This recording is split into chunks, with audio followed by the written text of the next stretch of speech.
because of the fallout from COVID.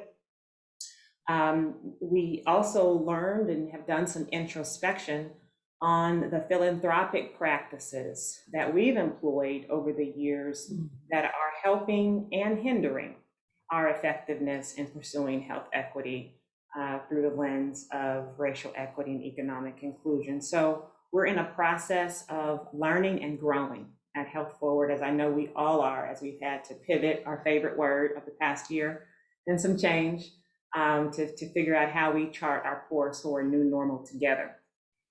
You've probably read some blogs around our equity self-assessment. We have completed that assessment, and we are working on organizational work plans to mature on our journey around equity, all the way from our investments in the finance space to our grant making to our HR practices. So we're in the midst of doing the work at Health Forward, as well as working on purpose alignment, which you've also heard us talk about, which we call strategic planning. We have heard a lot from individuals and organizations in the community. We've held, I want to say, over 50 conversations with 50 organizations and over 100 people to hear your voices and to ensure that you color the vision that we've shared and the anchor priorities that we're considering. So thank you for those of you who have provided us input on what our opportunities are. And we'll continue to have varying intervals of listening throughout the year. And we'll plan to share this new 5-year strategic plan with the community towards the end of this year. So stay tuned for that.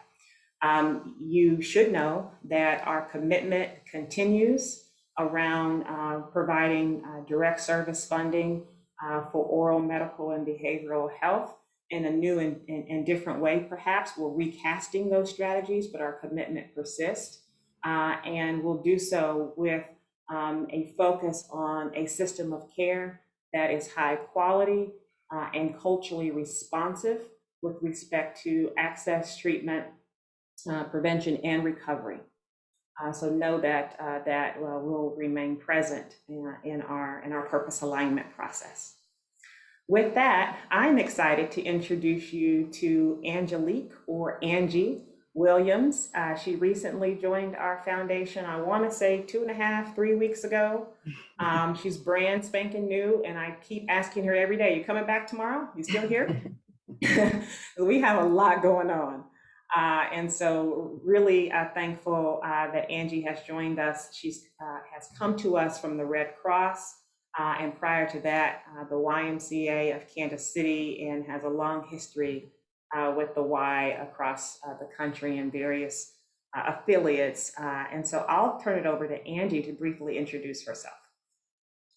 Well, thank you, Kiana, and good morning to everyone.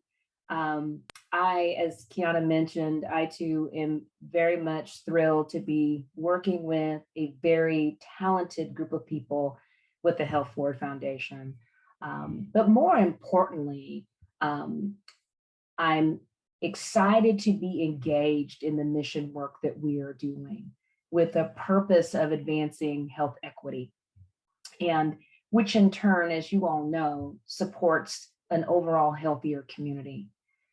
As Kiana mentioned, she referred to me as Angelique, or Angie. Angelique is absolutely the formal name. Anything I do that with greatness, I have to speak to it as Angelique, because my mother would be proud by that. But you all are my friends, and so you can certainly refer to me as Angie. As Kiana mentioned, I have worked in the nonprofit sector for about 25 years. Having a great majority of that time being spent in the philanthropic space with both the YMCA as well as with the American Red Cross. And working in mission work, it truly has directed me to, I would say, my deepest passion, which is to ensure that there is equity and economically just systems. And as each of you know, When we support those with the greatest need, we are truly supporting all, right? And so today, and in the last 2 to 3 weeks, and as I will continue in my onboarding process, I am here to listen and to hear from you, the grantees. I'm looking forward to meeting each of you as we continue through this process. And I look forward to our breakout session and have an opportunity to get to know you through that process and as we move forward. So thank you for spending the time today to learn more about our safety net proposal. And I look forward to chatting a little bit later with each of you. Thank you. Andres and Brad? And before that, did we say your title, Angie? Did I miss that? You mentioned my title, but I am Okay, Director good. of Community Investment and Impact, just for Okay. clarity. Thank you. I thought I missed it. Thank you. Thank you.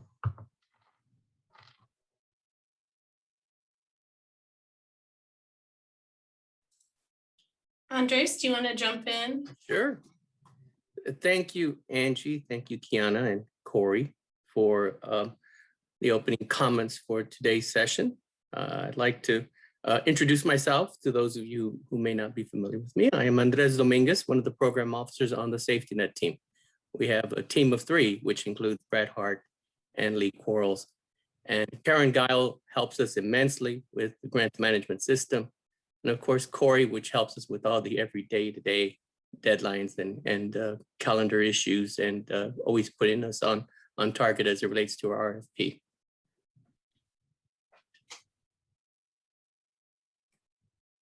So we did the quick poll and earlier, and we still want to just keep going on about what is your role within the organization.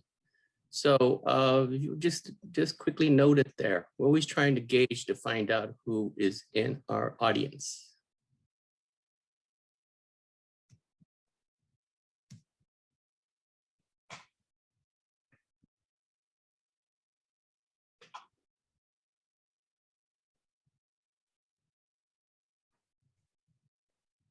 So you have it. 20% are programmatic, 1% clinician, 62% are that critical role within your organization of a grant writer, 39% are leadership, and 11%, like within a lot of the nonprofit sector, everything. So thank you for your contributions, and thank you for being here and helping us really kick off this morning's safety net RFP and process.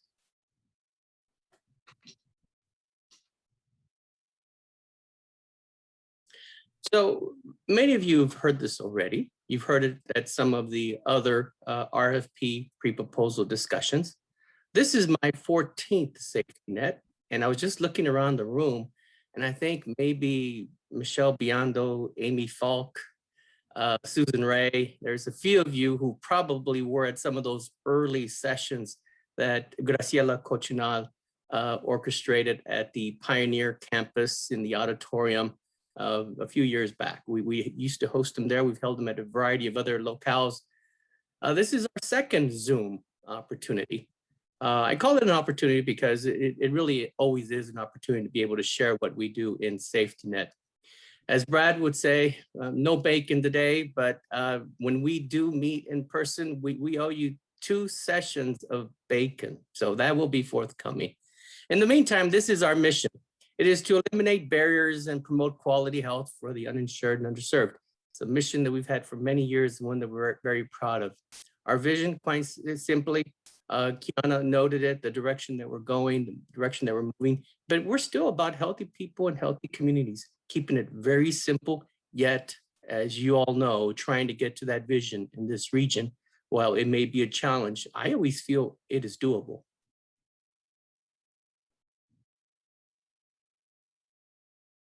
So many of you are already familiar with our geography. It's a geography mandated through the agreements with the state of Missouri and the state of Kansas. In Kansas, our grant programs are administered in Allen County, Johnson, and Wyandotte County. And in Missouri, it is Cass, Jackson, Lafayette. all of Kansas City, Missouri, and we will do parts of Clay and Platte as it relates to being in part of Kansas City, Missouri. It's all an agreement established back in 2002. It is where the largesse of the resources that came to us from our foundation from the agreement when the sale of Health Midwest Hospitals. It is where they were located and hence our service sector.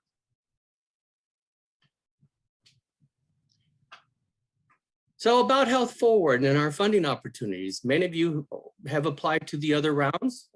This is safety net. It covers a wide range of activities, primarily focusing on clearly the clinical, physical, mental aspects of our constituents. Healthy communities, those slate of grants are going before our board for approval as I speak.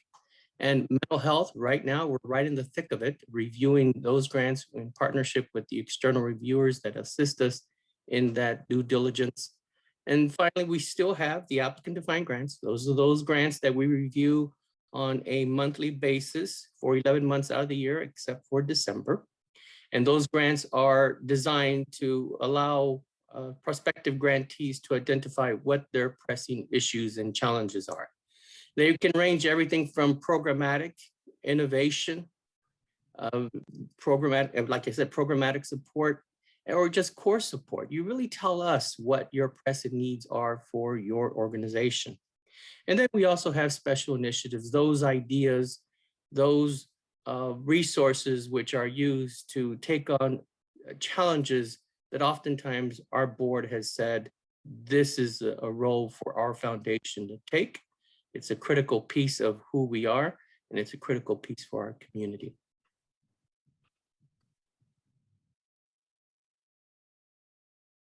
So what we fund in 2021. So once again, and going in of course, right now in 2021, most of these grants will be executed right after December.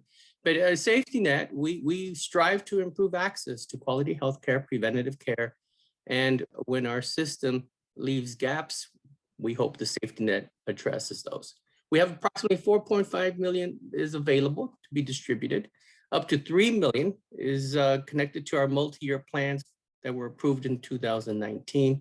So we still have an additional 1.5 million available for new applications. While that sounds like a tremendous amount of resources, it is a finite number. And we always struggle at identifying those programs that will get funded. And many of you who are here, I welcome you to take a look at this RFP as an opportunity for your organization. So these are our key dates. It all happens, within a reasonable calendar rest of the year, but those dates do come upon us very quickly. Letters of intent, the deadlines are July 7th, and like always at noon. Letters of intent are designed as a placeholder, but to give the safety net team an opportunity to have an idea of what is coming down the pipeline for us, to be able to identify the external reviewers that will be working within that due diligence review, and finally recommendations in partnership with the program officers at the foundation. Streamlined proposals, some of you already have those. Those deadlines are August 4th at noon.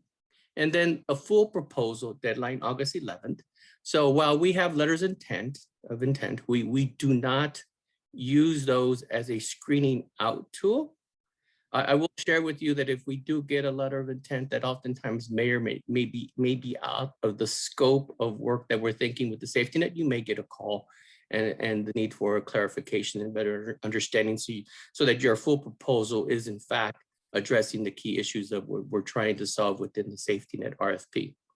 Then on December 8th, after the grants have been reviewed by the Program and Grants Committee, those recommendations are forwarded to the full board for approval on December 8th. We're pretty prompt, usually December 8th in the afternoon.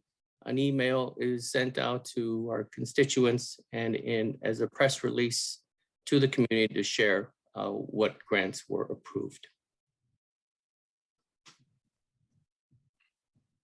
So what we fund, this is our theory of change.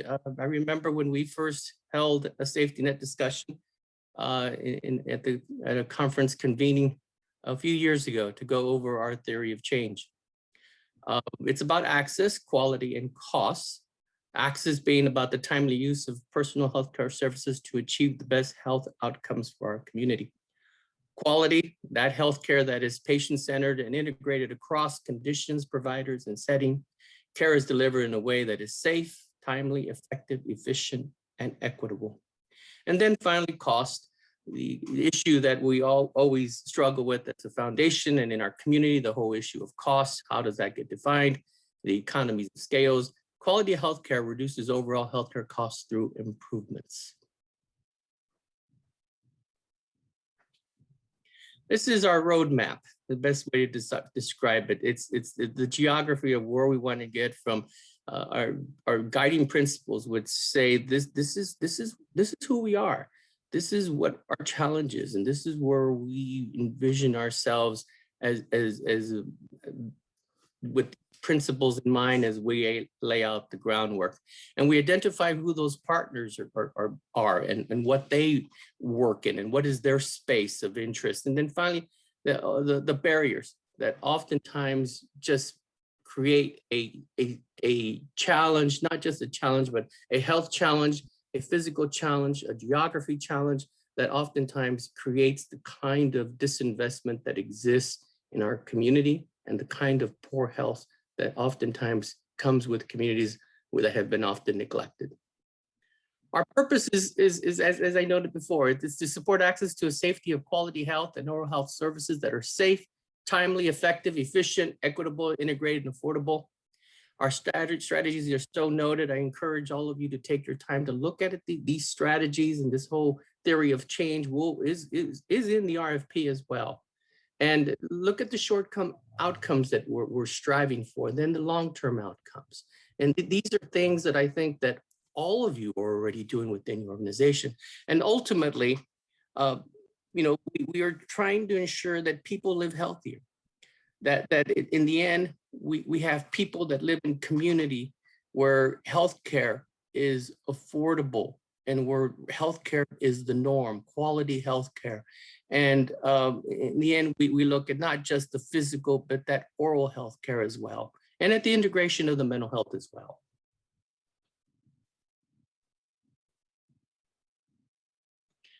So this proposal of the safety net over the years, it's all been connected to the IHI's format of better health, better care, lowering cost.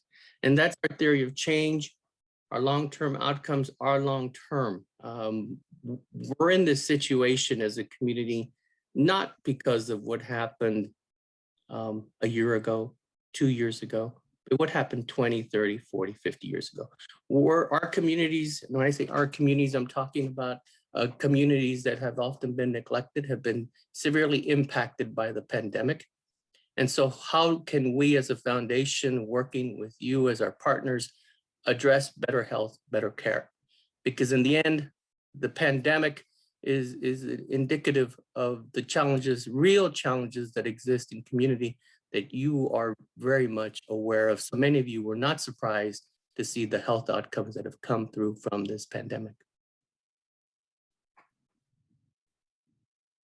So that is our Safety Net 2021. I'm going to present it over to Brad now so that he can give you further insight into our RFP.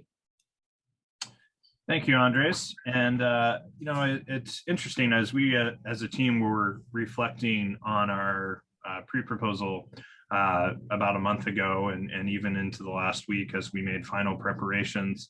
One of the key messages is that there really aren't a lot of changes for 2021. This is the third year in a kind of refined approach that we developed. And, as we move into purpose alignment as an organization, as we look at additional systems change, we still plan to have a focus on high quality care that's culturally responsive. Access to care will still be a part of the work that we do.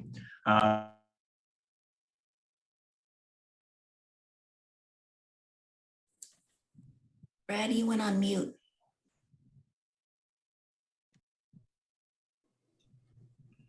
Okay, well, that was interesting. I'll start from the top, which is to say that really we're excited this year that we don't have any major changes as an organization. We're talking about a lot of changes into the future, but that's all being done with community input and with a renewed focus on making sure that access to care that is culturally responsive continues and is improved in our region. So related to this, all the grants that for this round will be 12-month grants. Multi-year plans that were approved 2 years ago will continue into 2019 through the streamlined process that we instituted last year. And we really want to underscore the importance of equity and addressing health disparities that we know will be part of our focus going forward, and it's of utmost importance now. So we just want to mention that as something to definitely cover in your proposals or in your streamlined updates, just to see where we are with that.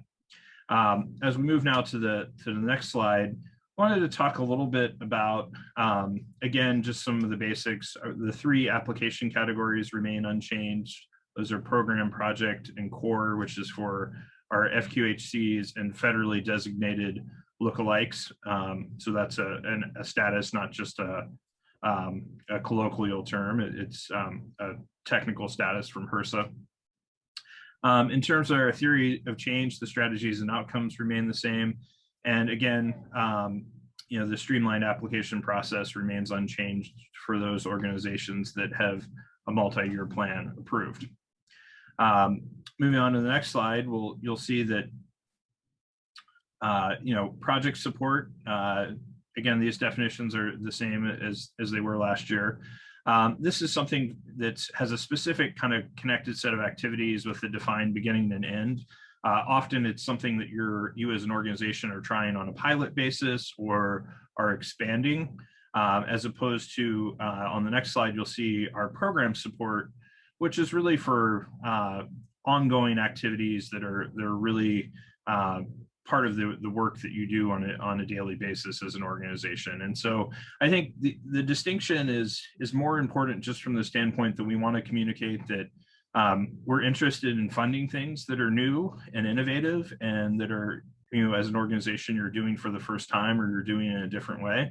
But we also realize that not every organization needs to innovate what they're doing every year. And so we really want to make sure you understand that we do fund things that are ongoing and part of what you're already doing. And so that's why we have this program support category for these services that are well established and been taking place for multiple years. Moving on to next slide, in terms of core support, again, this is for FQHCs and federally designated lookalikes. All those are we're all well known, and that is where we've moved towards this more core support focus, this general operating dollars, but we still will fund. We want to make sure we underscore that we fund core support categories and things in all the different application types. So just because you're funding for a project, asking for funding for a project, we still support things such as day-to-day expenses, salaries, any kinds of things that are needed to actually implement that project. So we want to make sure that we're clear that you can ask for salaries, you can ask for equipment, you can ask for things that you need. We really feel strongly that we want to be as responsive as possible in this process. So we always provide the guidance of ask for what you need, and we'll do our best if we can to actually fund that. And so moving on, in terms of the application process, I'll turn that over to my colleagues. And one thing that we'll talk about again, but I just want to underscore, is that any of us here on the team are always available if you have questions. We're happy to have a consultation, happy to just answer questions. Because we're in a highly virtual environment now, it actually does make things easier. We can just hop on a Zoom call. So just wanted to we'll talk about that again, but reiterate that we're here to have a conversation if you want. If you don't need to, don't feel like you have to talk to us. We don't want to add any unnecessary steps in your process, but we are available and enjoy talking with all of you.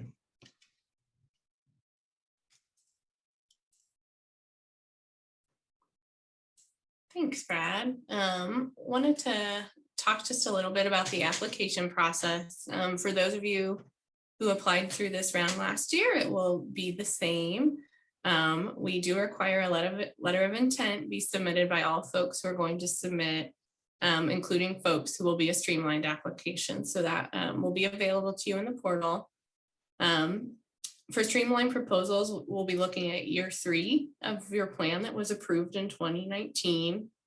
And the process for new proposals will be comparable to any other year. You'll submit an LOI and then you will complete the narrative for a full proposal. And for folks who are eligible for that streamlined process, we'll make that application available to you in the portal. I want to encourage you to make sure you're using the updated templates. Not a lot of changes from last year, but do make sure that you're going to our website and downloading the latest documents to use. Those should be up on our website by next week, maybe even late this week if we're really on top of things. So just keep checking back and we will send out a notice to this group once those are available. The narrative template for new projects covers for new applications covers both program and project requests. Those will, as we've mentioned previously, just be for 1 year, again, this year. We also include in the materials a Word document that outlines everything you'll be asked to answer within the portal. And we create that as a way for you to pull all your information together and have it all ready without having to work in the portal. So you can really work offline to get everything ready. And of course, the application materials also include a budget worksheet and narrative for you to fill out to be prepared to enter that information as well.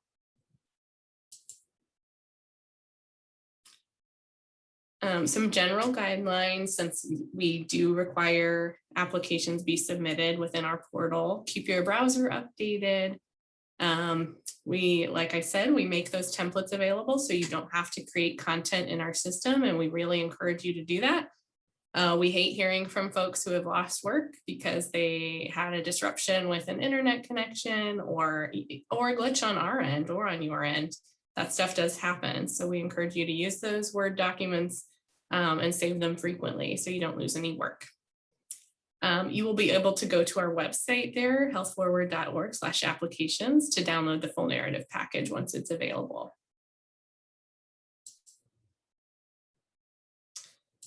And wanted to clarify our review process, since we want to be transparent and we do get questions about it, and particularly around the role of external reviewers.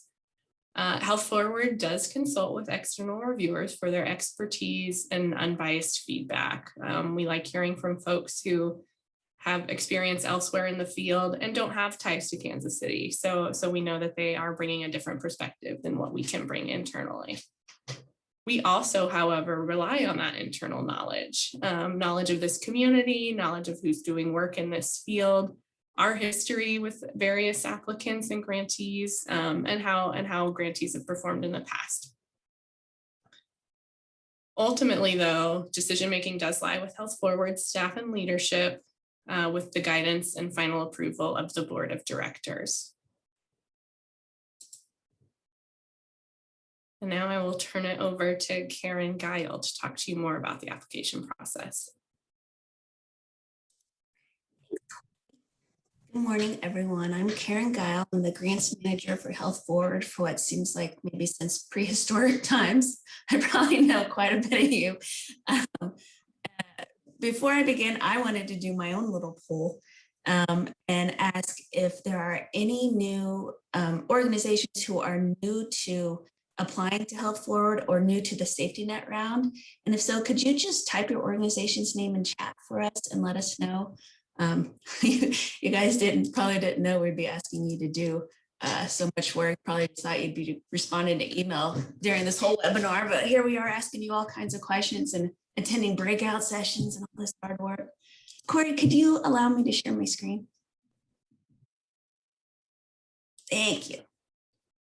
Okay, so this doesn't look right. Can you guys see our website? Yes, thank you, Corey. And also, if you guys have any questions during my presentation, just chime in. I'm not going to be paying attention to chat very much while I'm doing this, so just shout them out for me, stop me. And if you have applied to Health Forward once or many times in the last 6 months, this might be a good time to go grab a cup of coffee or stretch your legs. So as you probably know the drill very well by now. So we are on the page on our website that discusses the safety net RFP. To get here, you would go to grantees and applicants, and then go down to the safety net application. Here you will get everything you need to know about the safety net RFP. Our deadlines, instructions, and templates will be in a folder right here.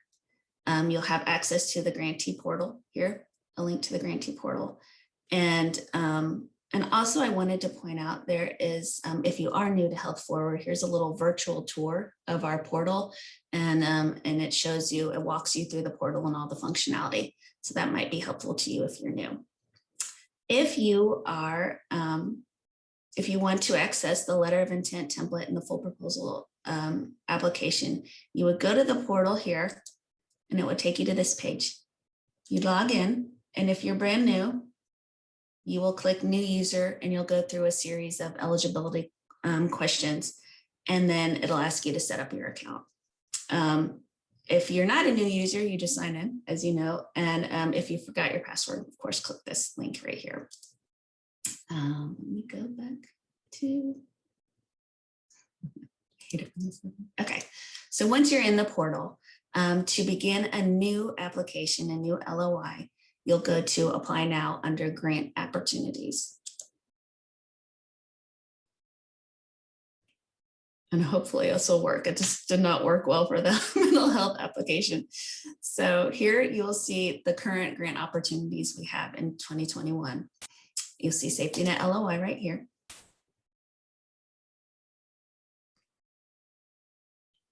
And it takes a little while to load because it speaks to our database and it pulls information you might already have entered into your account and refreshes it. So hopefully it'll save a little time in the long run, but it does take a little bit to load.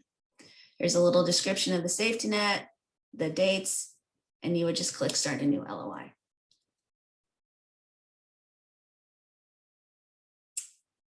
And here you will see the application, which is very different from what it used to look like, and hopefully much better looking.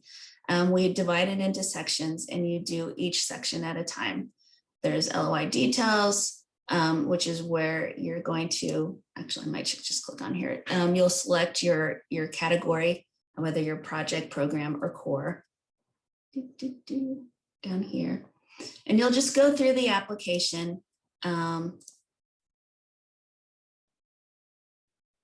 And eventually you will submit. I want to point out two things. For the letter of intent applications, there is no narrative that you need to upload. For the full proposal, there will be several documents that will ask you to upload, but for the letter of intent, you don't need to upload anything except if you're new and you need to upload your IRS letter of determination.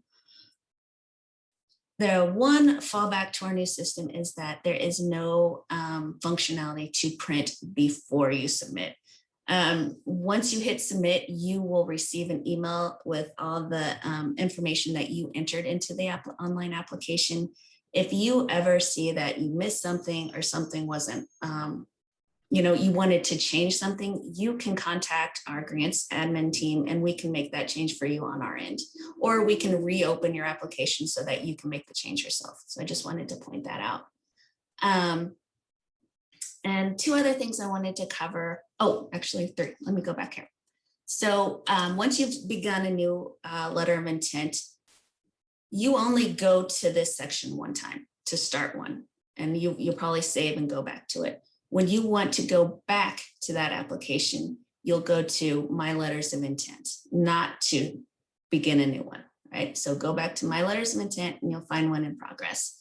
For those of you submitting a streamlined, you will find your application here under my open applications, but we will send you some information on, we'll send you the instructions and everything and how to find it in the next couple of weeks. So I just wanted to say that.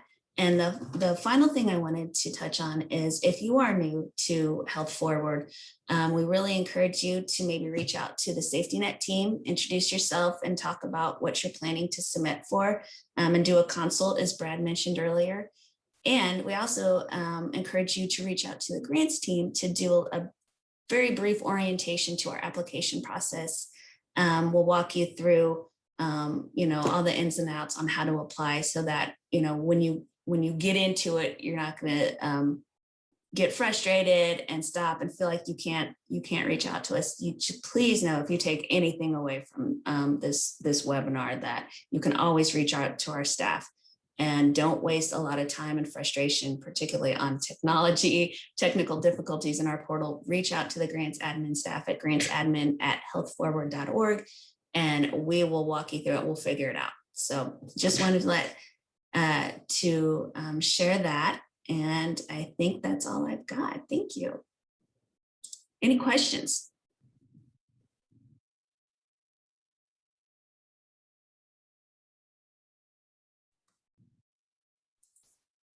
Okay, we'll turn it over to Lee now to keep moving us through the content. Yes. So I'm going to go over applicant resources with you all now. Those have been covered for the most part, but just some really good reminders here. And there will be time for more questions. So if what Karen went over was too overwhelming and you need some more time to think through questions, we'll have time for that in a little bit here. But just a reminder on the external reviewers. We do use external reviewers, and we encourage you all to remember that in the process, part of telling your story is making who you are clear, so that folks who don't know you, if we don't know you, the external reviewers really appreciate that context. And when a grantee is able to tell that story, the unique space that they fill in the Kansas City metro area. The external review process that Corey referred to isn't new for Safety Net this year. We actually did enact some of those changes last year where we paired internal reviewers with external reviewers. And the Safety Net team does serve as the internal reviewer on all Safety Net grants. Also, as a reminder too, for those on Streamline, those are reviewed internally because you've already been through external review when you submitted in 2019. And as Andres said in the comment box, and this goes for all grantees, we are available for consultation at any time. So don't feel hesitant at all about reaching out to us. You can contact either any member of the team. We did try to do a Safety Net email last year, it didn't work. I think you guys prefer to just contact us directly. And so we encourage you to do that. You can email us, call us at any time.